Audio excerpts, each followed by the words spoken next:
Terry does Terry in fact have a favorite cat among his brood? And then the question becomes, how do the other cats feel about that? And I guess the real question is between that, do the other cats realize it? And when have they planned their blanket party to show him their dissatisfaction with his choice? Yes, yes, yes, and who knows?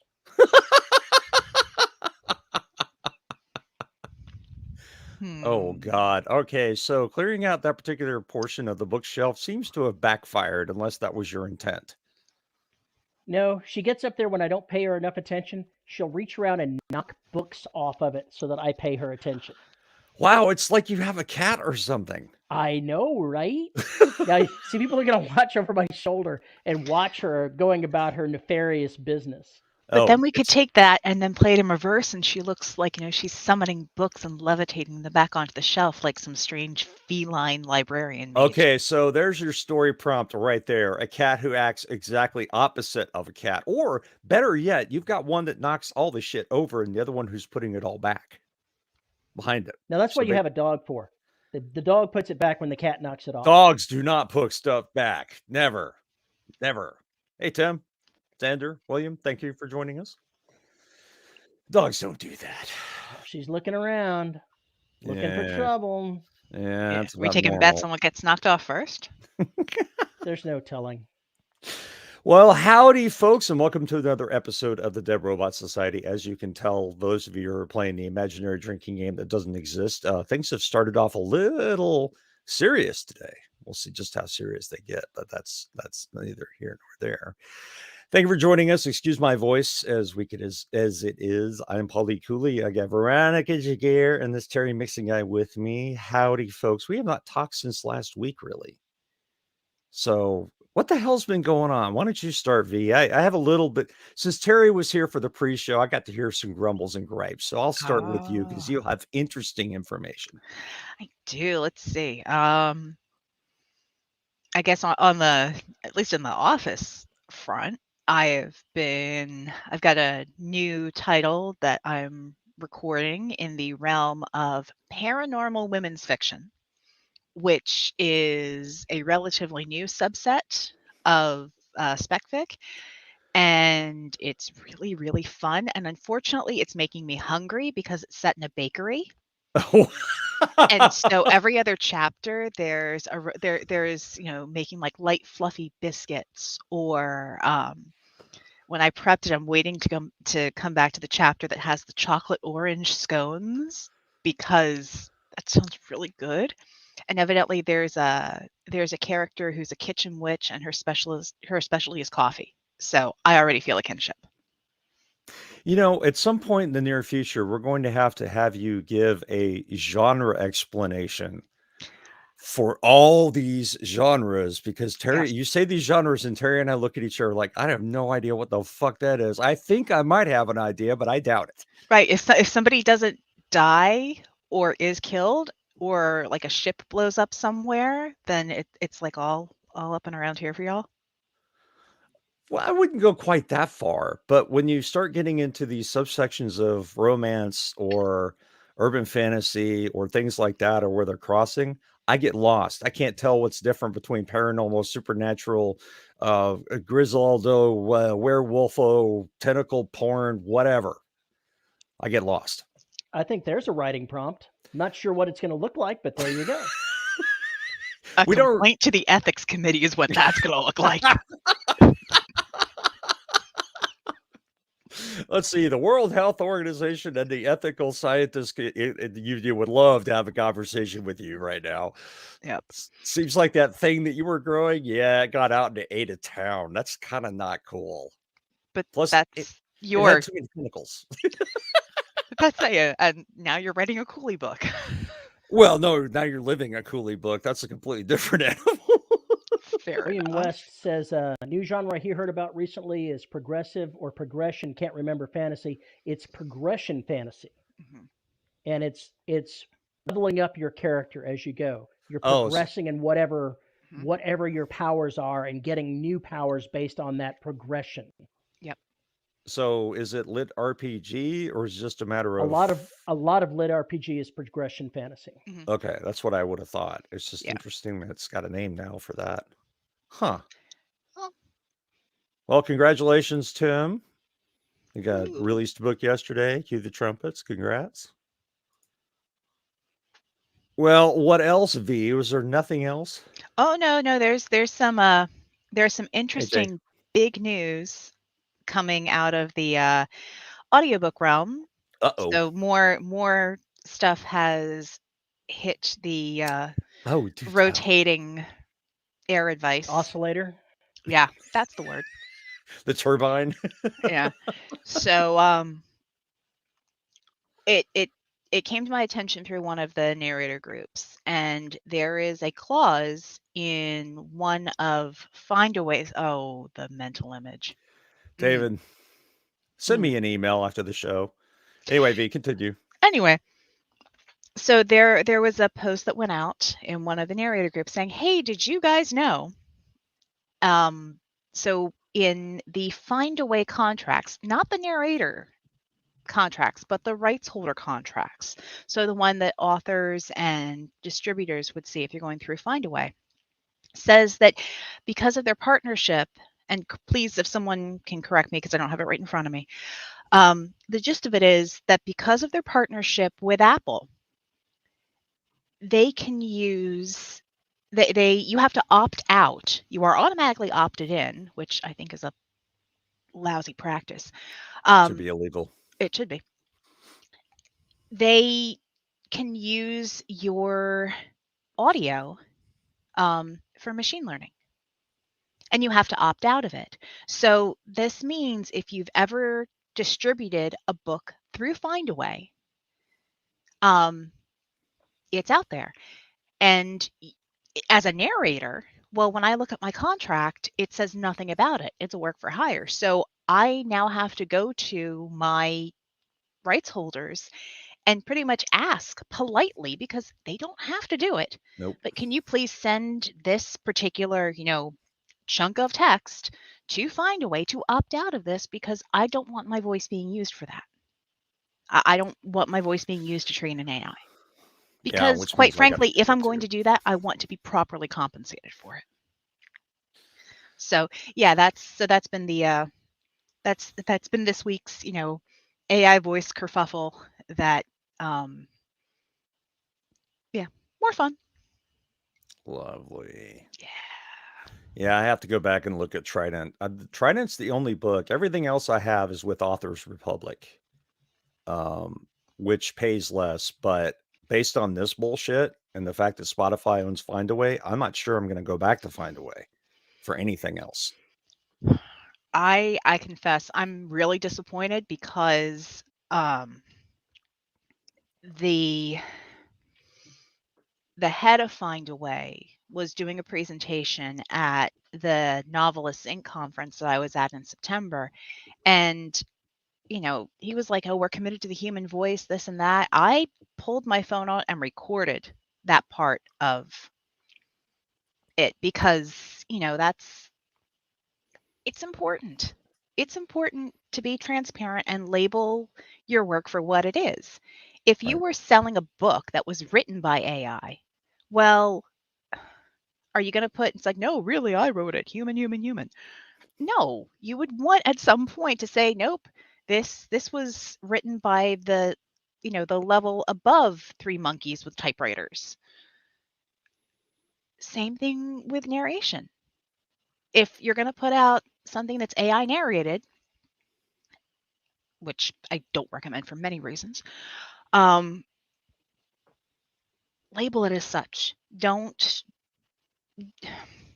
That's the big problem, is they're not making a delineation between actual human and a software program. And what's worse, and a synthetic voice. The synthetic voice. Yeah, that's the term that we want to go with, is synthetic voice. Ooh, does that mean that somebody uses chat or uses AI to write their book as a synthetic author? There's the delineation that I'm also very concerned with. And that's the part that really fucks with me, because I like I said before, if they're going to do that shit, they really have to change how they're doing it. And I know Amazon will be the first piece of shit corporation to dive full in on this in some way, fashion, or form. You are wrong. You watch. Nope, it's already happened, so I know you are wrong. The newest version of ChatGPT 4 that's coming out, Microsoft invested billions, and a leaked version of their Bing browser incorporated it in their browser. So it's coming very shortly. Oh, that's not what that's not what I meant. What I was talking about will be the first ones to dive full in on the creative side of ChatGPT as far as generating content or whatever software program is down the way. Some people are trying to do it, but it seems to me that whatever you generate from there is going to have to require a fair chunk of going through of your own to put it back in your voice. You think if that's what you want to do. You think. But you know, in the future, maybe it's all going to be plug your 73 novels in. Now, tell me a story, ChatGPT. And see, I would have no problem with that if it's just based on the 73 books you wrote that you put in there or that you got permission to use the model with. There's the problem. Make sure that there are flying squirrels. Well, you know, enough of that shit. Terry, what the hell have you been up to? It's been a week. On the personal side, my wife sees a pain specialist because she has fibromyalgia and a number of other conditions. And after 20 years of doing this, he's moving to Utah to open up a thing under his mentor there. So he's closing his practice by the end of the year. So she's being taken off the morphine that keeps her pain under control. So that's not going to be fun. Not going to be fun at all. That may have been a problem for you and why maybe you have roadblock next to your name. Maybe so. I started writing on this new novel a week ago, and I just haven't been. I wrote 2 chapters and then I just hit a roadblock. I could not find any enthusiasm to write further. And today I figured out that I just needed to scrap who I intended to use for 2 point of view characters, for 2 different characters, because I just wasn't interested in the 2 that I picked. Okay, fair enough. I'd sit there and go, what am I going to do? And my brain would go, nothing. I got nothing for you. The man who simply says, oh, I got nothing. Let me throw a banana and a hand grenade and see which one lands first and who slips on what. Yes, but it's got to be from an interesting point of view.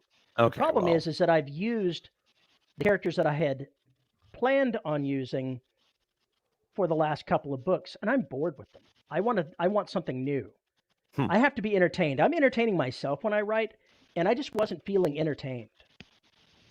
Been there, done that many times. I have no idea how at least one of those point of view characters is going to actually propagate the story forward, though I have some ideas that are going to be pretty wild if they play out. We'll see. Why am I getting weird looks? Why is that so strange, Veronica? Oh, it's not. I completely understand the need to be invested enough in your point of view characters to care about what they're going to do and how badly you want to screw them over. I get that. In this case, I don't know if you have read any of the Last Hunter. Well, you read the first. No, you didn't read the first Last Hunter book. I don't know that you've read any of them, so I have no idea. I have not. I've been catching up on other things. One of the characters others in my house have. One of the other characters is a person that was aboard the ship to do a documentary and has since decided that she wants to be a war reporter. So she's recording things. She's the girl with lots of pockets, drones flying everywhere, doing stuff. She's a journalist type aboard a military ship. I've decided that she needs to get involved with the darker side of the underbelly that they're investigating because someone wants to tell her a story. His story. He's not a nice man. His name is Patrick. He's an assassin. Oh, Patrick And Tevye, he wants to tell her his story. And I've got to find some way that he can tell her something that she's not going to pass on and try to find a balance there. So that interests me as a writer. I look forward to seeing how that's going to work out for me. Can he blackmail her? Well, Was he's already she- kidnapped. He's kidnapped somebody else, so there's no limit to what this guy can do. I mean, It sounds like if you tell anybody, you'll find me in the closet. You'll find me in an event. You'll find me inside your fucking shoes. No. It's not you'll find me. You'll find pieces of someone you care about. Oh, there you go. You'll There's find a good pieces one of too. someone you care about in your shoes. He is going to show up unexpectedly where he can't possibly be, and he's going to tell her, "I just want you to know that I won't hurt you at all. I promise." I respect you. He's gonna show up at the dressing room of the lingerie store. No, She's gonna open the door and sit down, and he's going to show up aboard the battleship, a place that he could not possibly have gotten aboard. I'm having him do things that are just outright almost impossible, and I have a method to my madness of why he can get away with it. And the question is going to be, can I make it interesting enough for her so that she will want to document what he's doing without turning him in? Can he make his case that having him loose is in their best interests? You just got to get through the boring bits. That'll be fun. Definitely, there's not going to be many boring bits with figuring that out. But no, we'll see how the audience responds to it. I think they'll be fine. What could possibly go wrong? Of course, by the time I actually get to writing it, there's no telling what I'll actually end up doing. Well, I did the insane. I could not decide which book I was writing, so I'm writing 3 of them. Although I think that came to an end yesterday. The Get Smart parody, yeah, it does actually. So I was writing Track 9, which is in the Fiends universe, writing Rue House, which is Tony Downs, and writing finishing up Gravity's Bane. I think I only have like 20,000 words left in Gravity's Bane. So I'm writing, basically I'm doing a minimum of 2,000 words a day on Track 9. And that's not been a problem at all. Rue House kind of slipped behind because Gravity's Bane came to life, but then I hit the humongous space battle I got to do, and everything came to a halt because I'm bored.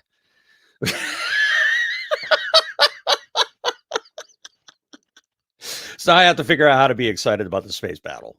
I don't know what it is. It's just like the least interesting part to me. So I've been procrastinating on that by nipping and biting at it for like 500 words at a time, and then jumping back into Track 9, like writing an entire chapter.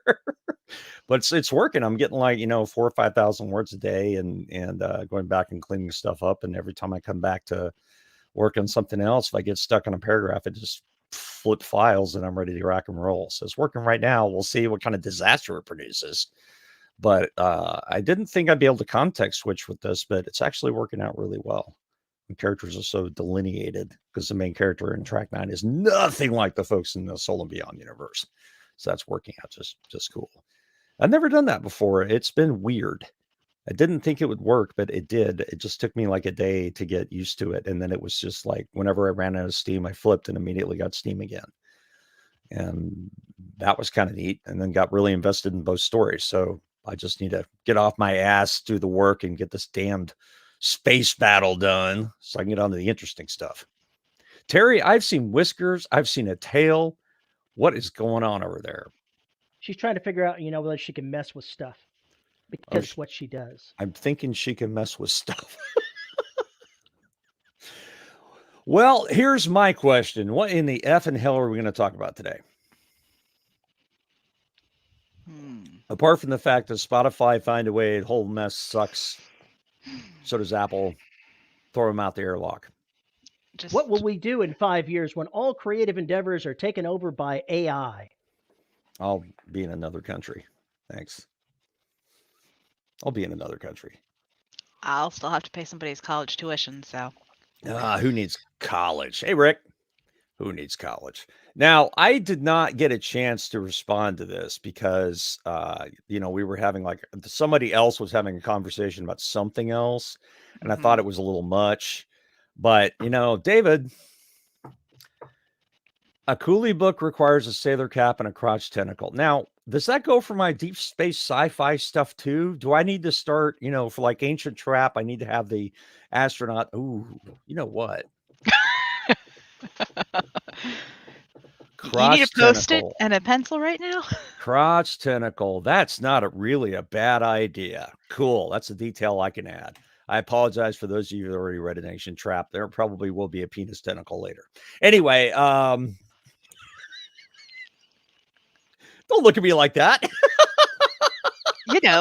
I who am I to stifle the creative process? Granted, I am currently wearing socks with octopi on them, so Well, this is something we do, right? It's Yes. yeah. I like how he says we when he really means himself. You hush. Tim says he recalls Yuta describing the poetry writing AI he used for those bits of his book, taking multiple different authors' entire catalogs to learn from.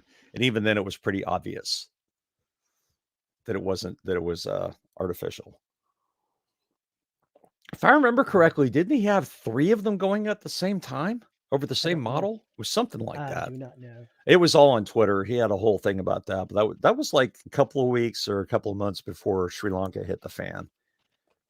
Whole goddamn country. So I haven't really kept up with what's been going on. I think he's been a little busy. Drew says he keeps adding layers of conspiracy, manipulation, and betrayal and such shenanigans, forgetting when he does edits and rewrites that he has to make it all make sense and look like he knows what he's doing. That's called editing. Good luck with that. Yeah, good luck with that.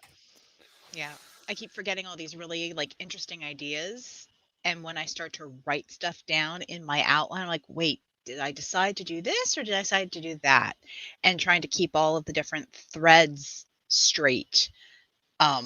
Like any writer who likes to use pens and paper, I of course went out and got another notebook.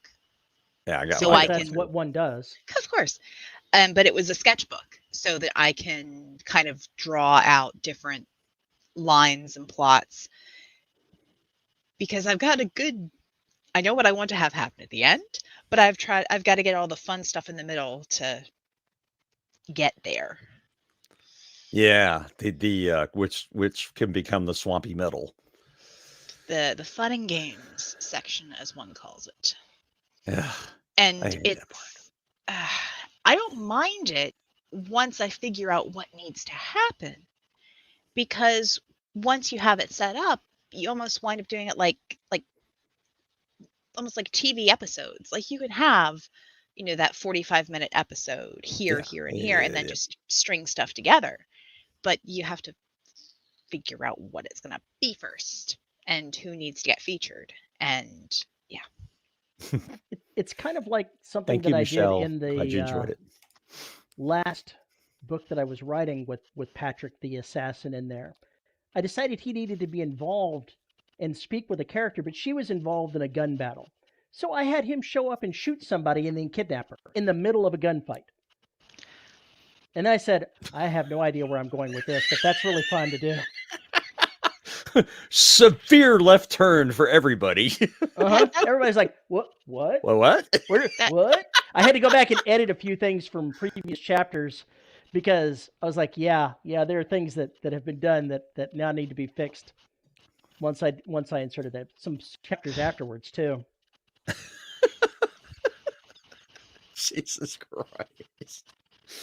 I had this horrible realization yesterday as to why Gravity's Bane has been going so fast till I got to this freaking space battle. I hate you, Terry. It's traditional space opera. It is absolutely traditional space opera. Dude, just because it's got a space battle in it does not make it space opera. No. It's got a lot of relationship shit and a lot of plots going on, and people are going out and doing stuff, and it's not just people being chased, and there's all this other gunk and crap and junk. It And sounds you're more like saying- Star You're Trek. saying that took you, that wrote really fast. You wrote that really quick. It sounds like you enjoyed writing it. I Maybe did, you should try it again. because I already have the universe set up. I already had everything. Now I And you understand how didn't have to works. have some slime from Arcturus eat someone. Look, it took 6 years to get the derelict socket done, or however fucking long it took. Now I've got the entire world. I know everything that's going on. No, I really don't know how half the shit works, but we're going with it. Maybe we'll find out in the next book. But bottom line is that I have all of that built. I have all the characters. I have all the backstories. I know that the problems they're going to be dealing with. And now it's just a matter of saying, throw the complication in there, create a new plot thread, a new mystery to be solved, and we'll just keep going with it until we can actually come across it, or the characters get completely blown up. All right, let's let it go. See where it goes on. So yeah, I am enjoying it very much. Xander says, what are y'all's experience with magic fantasy elements in a space-heavy sci-fi setting? Think Fantasy Star Games or Starfinder, the TTRPG from Pazio, if y'all are familiar with those. Yeah, I know Starfinder. I can think of two right off the hand. One of them was written by Margaret Weiss, where it was definitely flavored like Star Wars in that it had element, even though it was nanotechnology, there was lightsabers and there were very heavy fantasy elements inside of that, which I can't remember the name of the series off the top of my head. It's been decades since I've read them. But the other one is Starship's Mage by Lynn Stewart. Mm-hmm. And it involves actual magic being part of the whole science fiction thing, side by side. The interstellar travel is done by magic as opposed to anything else. And he does it very well. I would say that I understand what you mean by really traditional fantasy elements like that, but really there's not much difference between once you get past science, you're already into fantasy. Once you start, talking about violating laws, you're already technically into fantasy land, regardless how you look at it. They're two different sets of rules. Yeah, and some are pre-established, and some you have a little more leeway to make up, and some, even though you're making up, some things are just kind of held.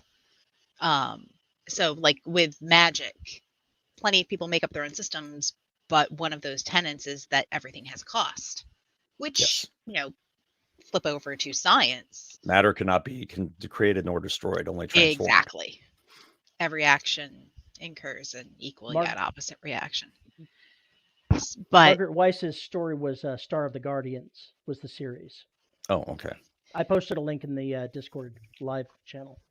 Okay, cool. The one thing where I've seen this come up is in Lit RPG, where you can have like a sci-fi-esque setting, but the leveling up and the abilities and powers that come through are more magic based. Right.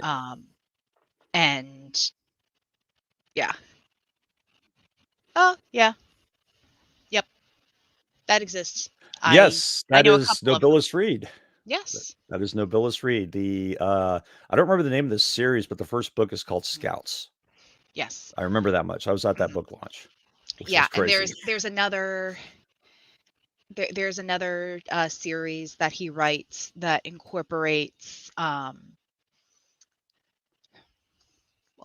for lack of a better phrase, tentacle monsters as part of the travel between groups. I harness a kaiju to go starship hopping or star hopping? Yes. Whoa. And the narration is fantastic, if I do say so myself. Aha. Okay. Things to know. Know. But actually, I mean, I've known Nobilis for decades. Oh my gosh. Yeah.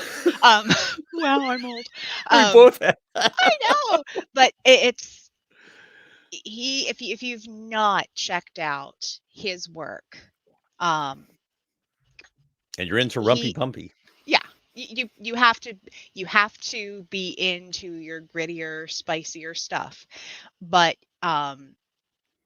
he is exemplary at blending those aspects of science fiction with those aspects of erotica and still telling a fantastic story. So yeah, which is the important bit. Yes, so yeah, exactly. If that sounds of interest to you, you should go check it out. I think it's published by Circlet.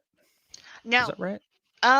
Some of them are, but the series that I'm talking about is called Monster Whisperer, and I don't know if it's published by Circlet or not. He may have. Yeah, he may have his own. But regardless, Nobilis Reed, go look him up. Yep, if you like your sci-fi spicy. If you like your sci-fi spicy, and I have read for him before a couple times. Yeah, I haven't written for him yet though. I have yet to write erotica. It's going to happen at some point. I just don't know when. Why are you looking at me like that? Because I narrated Demons of Grog, and you get damn close. But I did. And you should write more of it. Oh, okay. Well, there we go. Well, I'm thinking Rue House. Why don't you write a story from the point of view of the tentacle? There's no tentacles in Damon's yet. That's not what I'm saying. Oh. We were talking tentacle sex. Why don't you write a story from the point of view of the tentacle? That's no. Okay, no. A sentient tentacle. No. I've done some weird shit like getting the head of a lanternfish and anglerfish and shit like that, but I am not getting in the mind of a tentacle. So you're not going to write Tentacle 5 for sex? I am not writing Tentacle 5. Jesus Christ. What'd you say, Terry? Actually, it's AUV 5 for sex.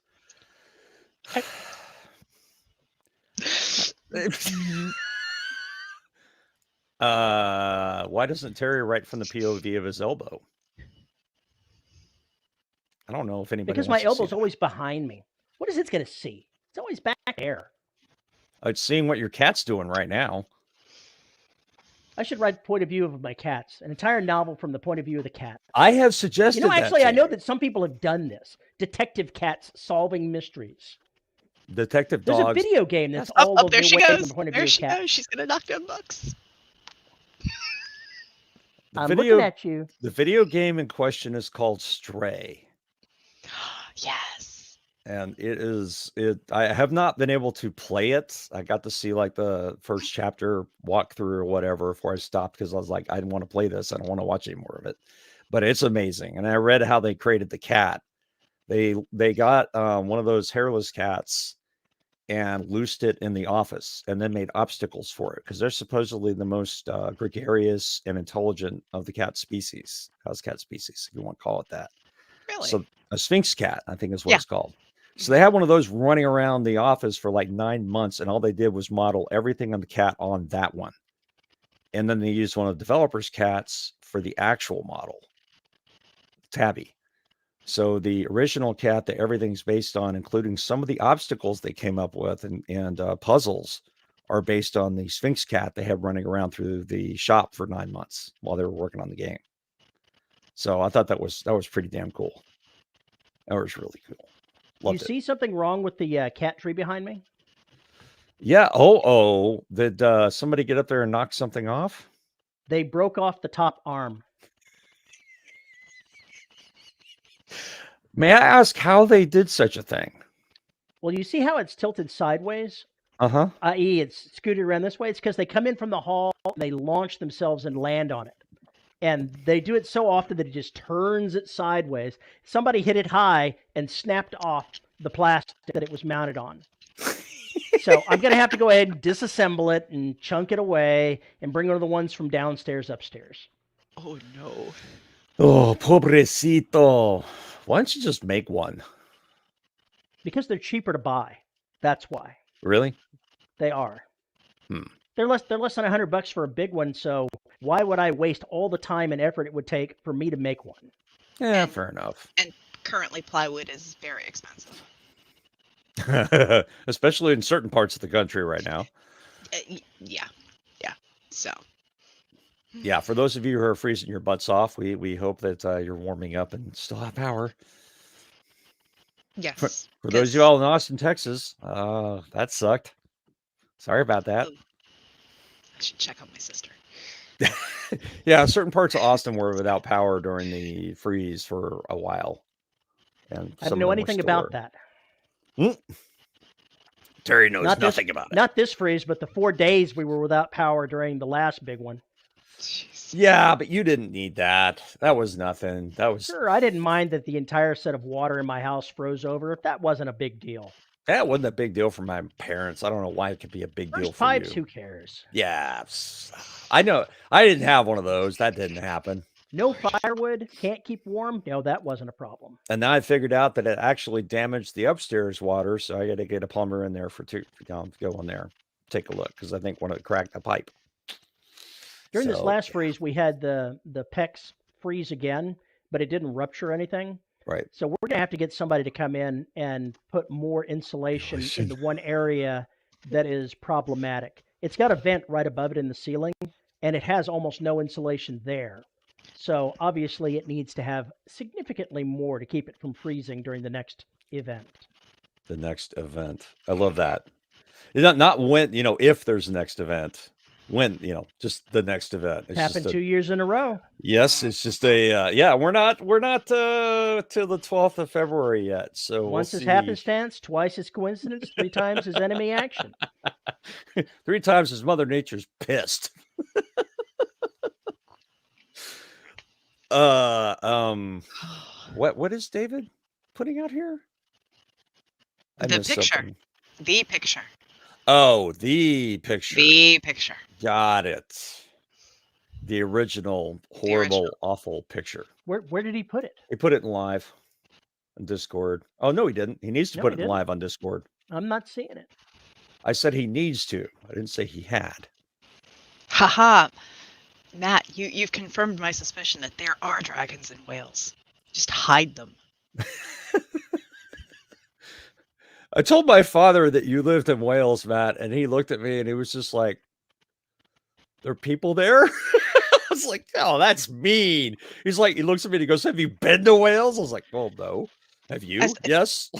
That's the thing. I'm after all of the stuff I've read and watched, I'm pretty much convinced that Wales is full. It's got dragons just hiding behind little hillsides and whatnot, tons of sheep, and then the dragons kick back whenever there's a football match to let all of the people go out and scream their heads off. and thanks to the whole and thanks to the Wrexham documentary, my husband is now watching Wrexham football. Oh no. Oh yeah. So every so often I have to listen. It's like I'll hear goal. I'm like, are you watching soccer or hockey? And depending on the time of day, I can usually tell. But usually, does he ever come running through with his shirt, waving it in the air? You've met the mighty Ginger. Can you read it? I can't imagine it, but nevertheless, it would have been funny. I honestly cannot imagine that man that excited. I'm not really sure he's capable of that. He's so chill. I have a hard time seeing it. If for those who ascribe to your zodiac signs, he is a classic Capricorn. Just solid, stoic, plans everything, fantastic with financials, and is the consumer of creative stuff, but he's not very good for bouncing ideas off of. If I can give him an idea and he doesn't make a weird face, I'm like, okay, so this could work. But yeah, what were we doing? We went and we're at breakfast like at one point this week, and I had my writing notebook and I'm sitting there just going over my notes while I'm waiting for my coffee, as one does, because some of us just don't sit still. And I'm flipping through. He goes, oh, is that the story you're writing? I'm like, yeah, it's what I'm outlining. Oh. And I always have like the little like 2-sentence summary of protagonist this and this and conflict this and this. And I turn it around and I got 2 of them written from one POV character and the other one. I turn it over and he reads it and he goes, "Oh, you're writing about that character again? When is she ever going to get her own story?" I'm like, "This is the one. Can you just leave that poor girl alone?" No, she needs her own story. How can you leave her alone if he wants? It says something. I think it says something when you've got friends and significant others who know like the weird things that run around in your brain, that when they get referenced, like, "Oh, that one. I remember you talking about that one. So you're finally doing something? Or I thought you did that." Yes. Yes. So he does listen. No, I take that back. He's awesome. She acts like, "Oh my God, it's so weird. He listens." Well, I'm not really sure what that says about us. No, he doesn't listen to audiobooks, but like he reads both of your stuff. Like the minute it comes out, if it's on Kindle Unlimited, he will grab it and he'll burn through the whole thing in a week or 2 when he's like taking walking breaks at work or sitting and waiting for stuff. Right. So we all need that kind of, creative consumer in our lives, in our circles. Yeah, it does help. I've got a few among those on my personal Patreon, as well as a couple of friends. So it's kind of nice if you put anything out there and they immediately just are on it, and you get feedback immediately, which is kind of nice, especially when you're having issues with your voice or anything else that's going on. It's kind of nice to hear, "Hey, yeah, that sucked, but it didn't." Yeah, it kind of helps. You can't do fiction and audio. No. And to be fair, he can't either. The only time he listens to stuff is if we're driving. And Right. it's like around. And 9 times out of 10, it's from Paul's podcast feed or it's from Sigler's podcast feed. I'm not kidding. I'm not kidding. Oh God, your man has a problem. Well, he married me, so there's the first one. Now wait a minute. I'm not sure that's a problem so much as a burden. Notice how I waited till she had a mouthful of coffee. Nope. She's not going to rise to the Satan, bait. She's not rising to the bait. And David, meanwhile, Terry's just... Yeah, he's just stroking the cat like the evil James Bond villain. I was about to say Dr. Evil. So we went on the whole sci-fi erotica thing, and David Wood said sci-fi sriracha. And then he said he wishes McCumber were here right now. He would elaborate on this idea to no end. That is very fucking true. He would be talking about using it as a massage oil to torture people, possible sexual aid of some sort. There's no telling where he would go with that. Probably those places. And it would cause extreme discomfort and itching and burning in those places. You think? I'm not gonna try it. Somebody else could try it. I'm not gonna say, please try that and give me reviews. But if that were to happen, I would read the account. But anyway, I've got a story that revolves around that. Oh, look at that segue. Yes. Years ago, as one does, one has issues, and witch hazel might be helpful for said issues. And we didn't have any witch hazel. And so my wife said, rubbing alcohol worked just as good. It is not true. She said, but I meant for you to cut it in half, strength-wise. Oh, you should have mentioned that part earlier. I know what witch hazel is often used for in home remedies, and ow. Yes, indeed. It was exactly that painful. I'm not going to And there's my trust meter for Donna. I will never trust you again. I'm not going to. I'm just not asking. Yeah, we figured you meant Rule 34, William, but Rule 34 Sriracha, I don't think I'd be looking that one up. That is definitely one I would stay the hell away from. Yeah. You just shouldn't Yeah. look for that stuff on the internet. Just don't do it. No, it's just it's just not a good thing, and Lord only knows what alarms it's going to set off somewhere. Sex with Sriracha. We got one. We got one. We need a focus group. We got one for the focus group. The Sriracha company's just like, yes, Sriracha condoms. We got it. Sriracha edible underwear. I It's don't think great. so. Pass. That is no. Wait, No. I mean, but honey, you'll be a hunk of burning love. although I do have to wonder in terms of like gag gifts. Oh God, yeah. That would be. Oh, can you imagine like the bachelorette parties where some idiot thinks that it's like a suitable use thing? That would be so worth it. Oh my God. Okay. Sriracha condoms. What the Keep- fuck is wrong with me? We don't have time to get into exactly what's wrong with you. Or the certifications. Oh fuck! Oh yeah, there are very bad things going on here. What hell have we opened up? What hell did I open up? So I saw a very interesting movie last night. Oh? Infinity Pool. Not familiar with it. You're probably going to hear some buzz about it. Of course, it will be out of the theaters in probably 5 minutes from now. It's a Brandon Cronenberg. If you don't know who Cronenberg is, you are definitely not in the horror genre. Anyway, it's Cronenberg's son. And Infinity Pool is about, I won't spoil anything because this is pretty much already out there. Basically, really rich people can purchase clones to serve their capital offenses. Oh. And Ew. it gets fucked up fast.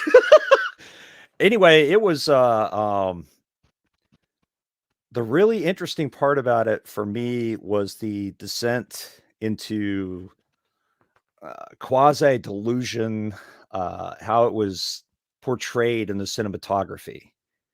But from the very get-go, this movie was very disturbing to watch because it really kind of turned you around and did things. It just kind of made you do this at times. It gave me vertigo, which I don't usually get, but it wasn't like oppressively so. But the movie is amazingly good at making you feel stuff. And then I found out that we got the rated cut because the unrated cut was showed at Cannes. Oh. So after watching some of the things that I saw, including a lot of gratuitous male nudity, I'm wondering exactly what's in the unrated cut. Even more gratuitous? I'm thinking, yeah, just a little. It was interesting body horror, though. Oh, God. Okay, we saw the preview for that last night. Drew says the movie he's waiting for that comes out this month is Cocaine Bear. Holy crap. It looks insane. It looks utterly insane. Just God. I'll wait for the sequel, Meth Squirrel. Meth Squirrel. Meth Squirrel. Meth Squirrel.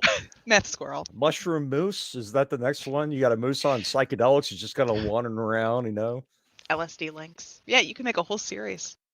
Wow. Pharmacology animal stories. This has possibilities. Yeah. Ooh, fentanyl snakes. Oh, that's terrifying.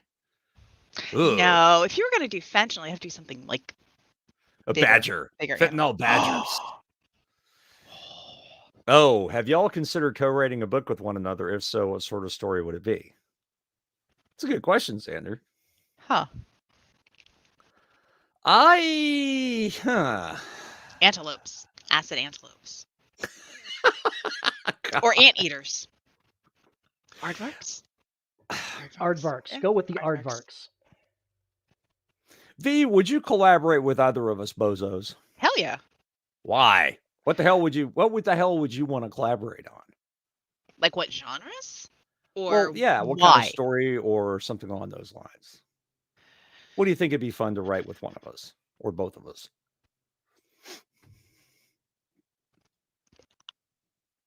Off the top of my head, writing sci-fi, writing your writing space westerns.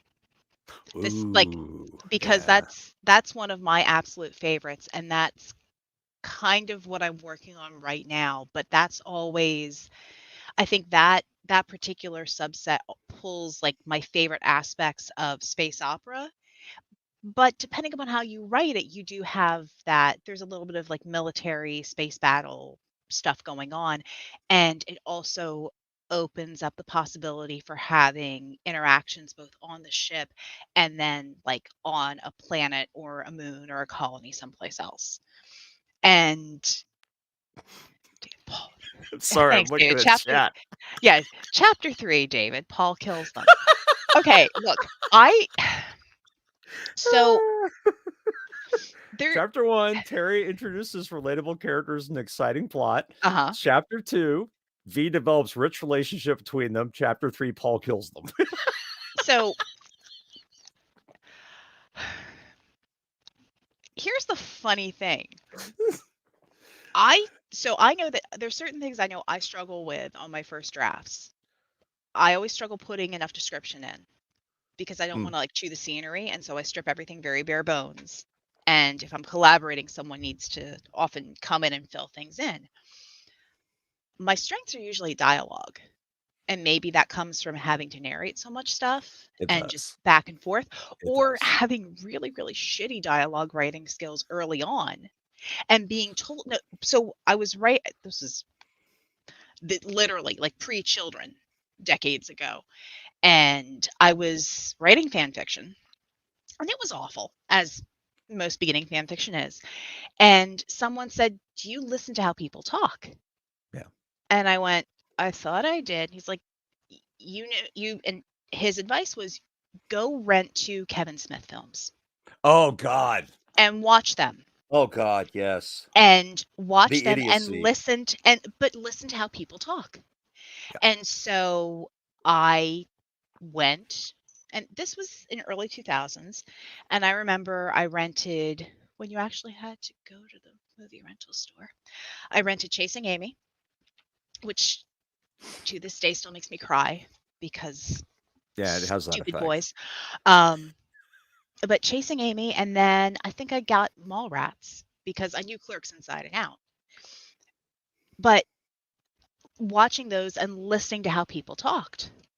Oh, Dogma's amazing. I have I have the collector's edition in the other room. Got the comic book, got the T-shirt, the hat, the script. So good. Got it all. So no, that's a really good. That's actually a really good point. When they're when they're having the whole conversation about the whole contractors on the Death Star, just totally breaking in with just absolute crazy. Somebody just absolutely interjecting themselves into a conversation and then saying some crazy shit and then jumping out. Yeah. And there's no structure to it. It's just this free flow of somebody looking at somebody else and just immediately jumping in and adding the next portion of it. And that's how it works. These are the buddy cries. I've already seen Clerks 3, Tom. It's so good. Oh, God. I bawled. I sat on the couch and I tried not to cry. And by the end of it, I'm just like, stupid Kevin Smith making me cry like this. I hate you. I love you. I hate you. Yeah, last 8 minutes of that movie are pretty fucking heart-wrenching. There's that, but the other things that get put in the middle, and you're like, but. Yeah, I know. Oh yeah, that man knows how to like grab your heart, wrench it out, wave it around for everybody to see, and then stomp on it. Yes, it's why I love him. Skills. So if I was going to write something with Veronica, it's probably something that she's not familiar with. Uh-oh. Try me. I wrote 3 or 4 short stories for anthologies with a Minotaur bounty hunter named Zag. Oh, right, yeah. And he picked up a human adolescent female in the first story that's insisting that she's going to be his partner and is basically forcing the whole deal. And she calls herself Zig, so it's Zig and Zag stories. She's a lot brighter than he is. He's kind of plodding, he's kind of muscular, and she is just outrageously crazy just impulsive. And so you've probably never read any of those because they were all short stories that I did for various anthologies rather than stuff of my own. But I can see you pulling off Zig pretty well. I'm trying to think so you'd be looking, I'm trying to think of like a good like in-person actor pairing on this. And the guy that played I was going to say Dave Hellboy. Bautista. The guy that played Hellboy. I was going with to the say horns, Dave Bautista. the Rob original Perlman. one. Perlman's. Perlman would be a good Zag. Xander asks, are you going to release those stories as their own collection? I've got tons of short stories, and I should, but I just never get around to it. You know who might be a good, who could fit your Zig thing for impulsive, just good characterization pieces? Sadie Sink. So she played Max in Stranger Things. I vaguely seem to remember her. Yeah. My wife watched all of Stranger Things. I have not. I watch very little television, watch very little visual entertainment these days. No time. I have it on the background when I'm doing shit like cutting promo videos and stuff for the M2 Valentine's Day Massacre, which is happening February 14th. When the Black Podcast comes back on YouTube and all the crazy feeds. And we released the Black Arrival second edition, an audiobook, trade paperback, and ebook. And you shall all suffer if you do not buy it. Those are the words I'm giving out. There you go. The scene I have in mind in this is she's doing work around the ship while he's trying to take a shower in his cramped little human-style ship that this 2-meter tall alien with these wide horns can barely fit inside. And he's in this little cramped-in shower, and suddenly there's a huge boom outside his room, and he's like falling over himself inside the shower, rips the shower head off the wall, catches the shower curtain on his horn, and stumbles out into the hallway with water gushing out behind him. He's like, oh, I fixed this thing. And he's just glaring at her.